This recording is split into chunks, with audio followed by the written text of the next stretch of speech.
Shalom, selamat sore. Perkenalkan, nama saya Meldi dari proyek BK IAKM Palangkaraya semester 6. Mata kuliah testing dalam konseling yaitu untuk tugas evaluasi dalam konseling. Yang pertama yaitu ada mengenai 6 pembahasan. Yang pertama itu ada konsep dasar evaluasi dalam konseling.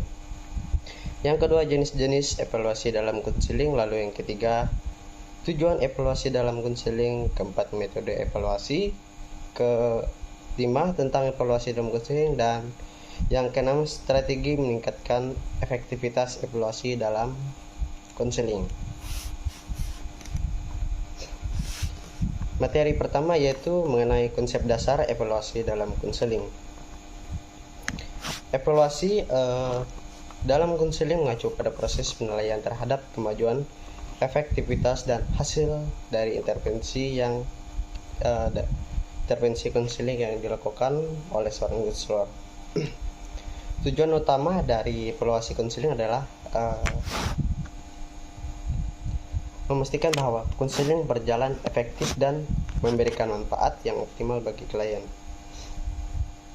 Evaluasi ini meliputi seperti penilaian terhadap beberapa aspek, antara lain kemajuan, efektivitas intervensi, hubungan konselor klien, lalu kepatuhan klien, dan faktor penghambat. Lalu yang kedua yaitu mengenai jenis evaluasi dalam konseling. Dalam konteks konseling, evaluasi merupakan proses yang penting untuk memahami, menilai, dan mengukur kemajuan klien serta efektivitas intervensi konseling yang diberikan. Berikut adalah beberapa jenis evaluasi yang umum digunakan dalam konseling. Jadi berikut adalah beberapa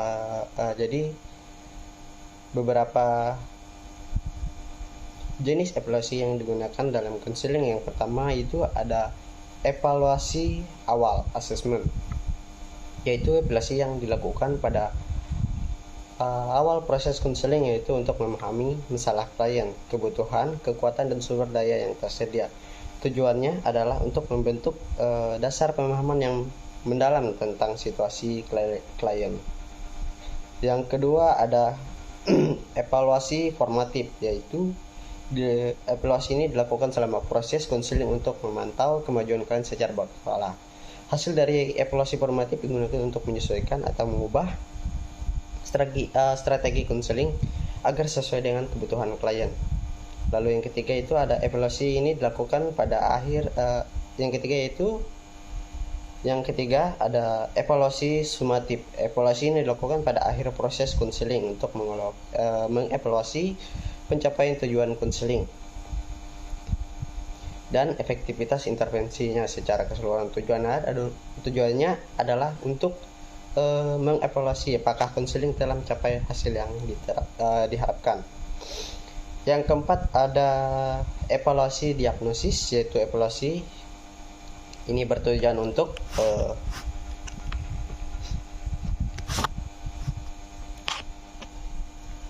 yang keempat ada evaluasi diagnostik, yaitu evaluasi ini bertujuan untuk mengidentifikasi dan memahami masalah atau gangguan yang mendasari kebutuhan konseling klien. Hal ini melibatkan penggunaan tes, wawancara, observasi, dan membuat diagnosis yang akurat. Lalu yang kelima yaitu evaluasi proses. Jenis evaluasi ini fokus pada proses konseling, konseling itu sendiri, lalu termasuk hubungan antara klien dan konselor serta strategi intervensi yang digunakan dan keberhasilan dalam menerapkan teknik konseling tertentu. Lalu ada evaluasi outcome, yaitu menilai hasil akhir dari proses konseling seperti perubahan perilaku, emosional, dan kesejahteraan klien. Tujuannya adalah untuk menilai efektivitas jangka panjang dari intervensi konseling. Lalu yang ketujuh ada kepuasan klien, yaitu client satisfaction evaluation. Jenis evaluasi ini bertujuan untuk mengukur tingkat kepuasan klien terhadap layanan konseling yang diberikan. Hal ini dapat dilakukan melalui survei, wawancara, kuesioner untuk mendapatkan umpan balik dari klien. Nah, Setiap jenis evaluasi ini penting dalam membantu konselor memahami kebutuhan klien, menilai kemajuan, memastikan bahwa intervensi konseling yang diberikan efektif dan bermanfaat bagi klien. Yang ketiga, ada tujuan evaluasi dalam konseling. Tujuan evaluasi dalam konseling ya, pertama itu mengukur kemajuan klien dalam mencapai tujuan konseling, yang merupakan salah satu cara menilai kemajuan klien dalam mencapai tujuan penuhnya. Lalu ada juga menilai efektivitas intervensi konseling yang diberikan, yaitu suatu proses yang memerlukan pemahaman mendalam tentang tujuan konseling, respon klien terhadap intervensi, dan perubahan yang terjadi selama proses konseling. Respon klien terhadap intervensi dan perubahan yang terjadi selama proses konseling ini melibatkan penggunaan berbagai metode evaluasi, mulai dari psikologis yang terstandar hingga observasi langsung dan umpan balik dari klien. Dengan menilai efektivitas intervensi, konselor dapat memastikan bahwa pendekatan yang mereka gunakan sesuai dengan kebutuhan masing-masing klien dan memberikan manfaat yang signifikan bagi mereka. Lalu yang ketiga juga dapat meningkatkan hubungan konselor dan klien, yaitu sebuah hubungan yang kuat dan terpercaya antara konselor dan klien dapat menjadi landasan bagi kemajuan dalam proses konseling. Salah satu cara meningkatkan hubungan ini adalah dengan membangun empati dan kepercayaan.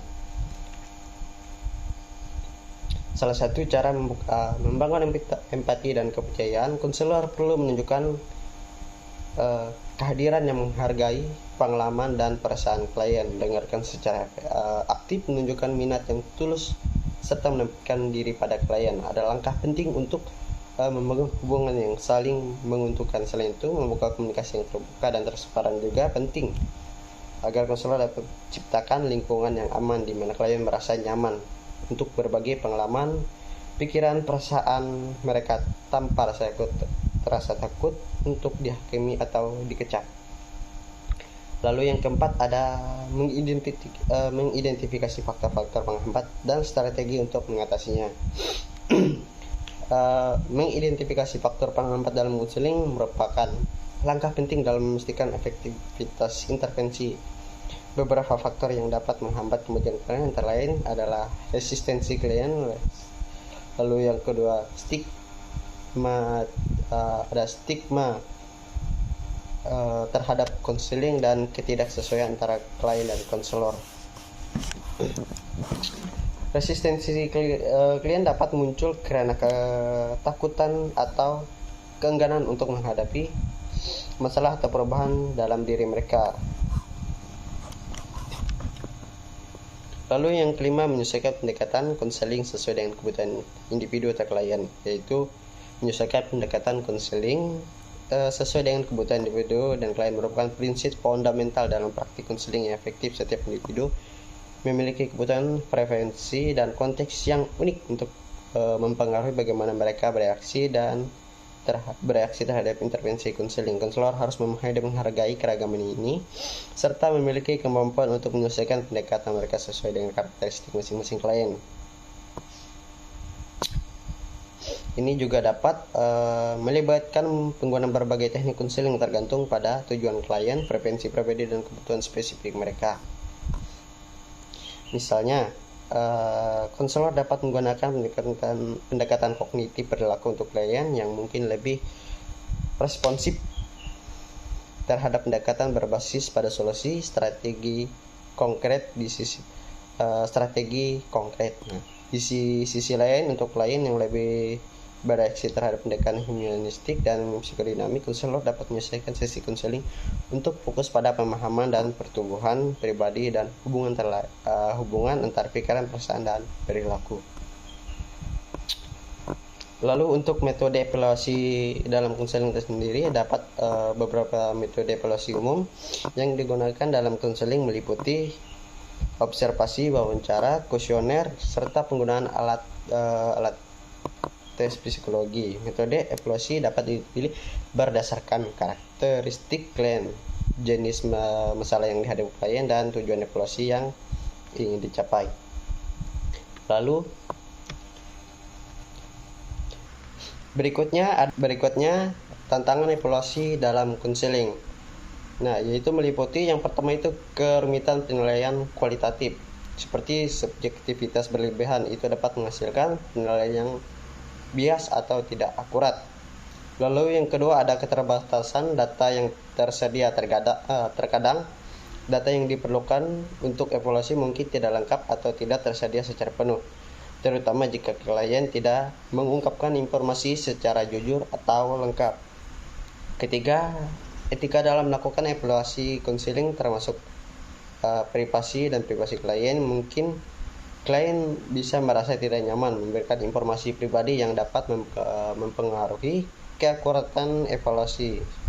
Masalah privasi juga harus diperhatikan dalam menyimpan dan mengakses data klien. Lalu ada juga keterlibatan klien dalam proses evaluasi, misalnya kerjasama. Keterlibatan klien mencakup kerjasama, misalnya mencakup kerjasama aktif dengan konselor dalam proses konseling. Ini mencakup membuka diri terhadap proses serta berpartisipasi dalam diskusi dan bekerja sama untuk menetapkan tujuan dan strategi pengubahannya. Lalu yang keenam atau yang poin terakhir, strategi meningkatkan efektivitas evaluasi dalam konseling, yaitu meliputi sebagai berikut. Yang pertama yaitu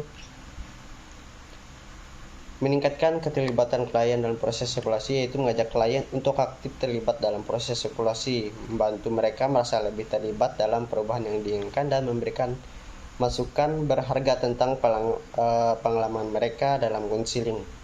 Lalu yang kedua yaitu ada penggunaan metode evaluasi yang sesuai dengan kebutuhan individu klien, yaitu memilih metode evaluasi yang sesuai dengan kebutuhan, preferensi dan karakteristik individu. Klien dapat membantu memastikan bahwa evaluasi memberikan informasi yang relevan dan berguna bagi proses konselingnya.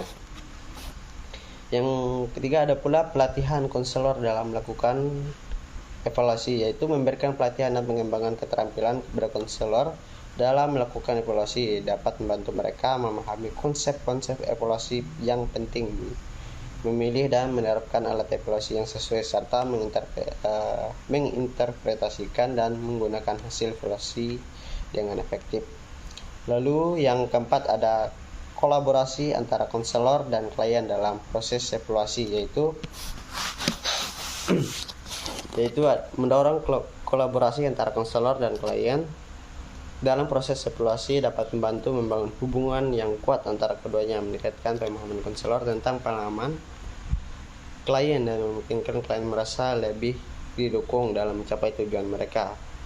Nah, dengan menerapkan strategi-strategi ini, konselor dapat meningkatkan efektivitas evaluasi dalam konseling sehingga membantu klien mencapai perubahan yang diinginkan dalam kehidupan mereka. Jadi kesimpulannya, evaluasi dalam konseling merupakan proses yang penting yang membantu memastikan efektivitas intervensi konseling dan memberikan manfaat yang maksimal bagi klien. Dengan menggunakan metode evaluasi yang tepat dan memperhatikan tantangan yang ada, evaluasi dalam konseling dapat menjadi alat yang efektif dalam membantu klien mencapai tujuan mereka dan meningkatkan kualitas hidup mereka secara keseluruhan. Sekian dan terima kasih dari presentasi saya.